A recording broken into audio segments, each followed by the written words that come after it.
Hi friends, ನಾನು ನಿಮ್ಮ ಗಣೇಶ್ ಮೈಸೂರು. ಇವತ್ತು ಇನ್ನೊಂದು ಇನ್ಫಾರ್ಮೇಷನ್ ತರ್ತಾ ಇದ್ದೀನಿ. ಇವತ್ತೇನಾದ್ರು ಮಾಡಿಸಿದ್ದೀರಾ, ಮಾಡಿಸಿಲ್ಲ ಅಂತಂದರೆ ಅವ್ರಿಗೆ ಇದು ಯೂಸ್ ಆಗುತ್ತೆ. ಆಸ್ತಿ ಇದೆ, ಏನೇನು ನಿಮ್ಮದು ಸೈಟ್ ಆಗಲಿ ಮನೆ ಆಗಲಿ ಯಾವುದಿದೆ ಅದನ್ನೆಲ್ಲ ಡಿಜಿಟಲೀಕರಣ ಮಾಡ್ತಿದ್ದಾರೆ. ಅದೆಲ್ಲ ನಿಮಗೆ ಸಾಫ್ಟ್ವೇರ್ಗೆ ಅಪ್ಲೋಡ್ ಮಾಡ್ತಿದ್ದಾರೆ. ಮೊದಲ ಮಾಡಿಸ್ಬೇಕು ಅಂತಂದರೆ ಈ ಥರ ದಾಖಲೆಗಳು ಬೇಕಾಗುತ್ತೆ. ಯಾವುದಾದ್ರು ಅಂತಂದರೆ ಫಸ್ಟು ನಿಮಗೆ ಅರ್ಜಿ ಬರಬೇಕಾಗುತ್ತೆ. ನಿಮ್ಗೆ 2 ಫೋಟೋ ಬೇಕಾಗುತ್ತೆ.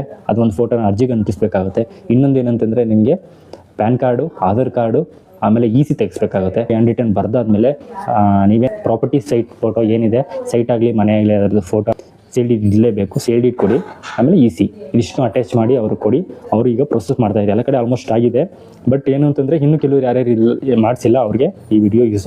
ನೀವು ಏನು ಮಾಡಿದರೆ ಹತ್ತಿರದ ಪಟ್ಟಣ ಪಂಚಾಯತಿ ಯಾವುದಿದೆ, ಇಲ್ಲ ಗ್ರಾಮ ಪಂಚಾಯತಿ ಯಾವುದಿದೆ, ಇಲ್ಲ ಅರ್ಬನ್ ಡೆವಲಪ್ಮೆಂಟ್ ಅಥಾರಿಟಿ ಯಾವುದಿದೆ, ಅಲ್ಲಿಗೆ ಹೋಗಿ ಈ ಅರ್ಜಿಗಳನ್ನ ತೊಗೊಂಡು ಕೊಡಿ.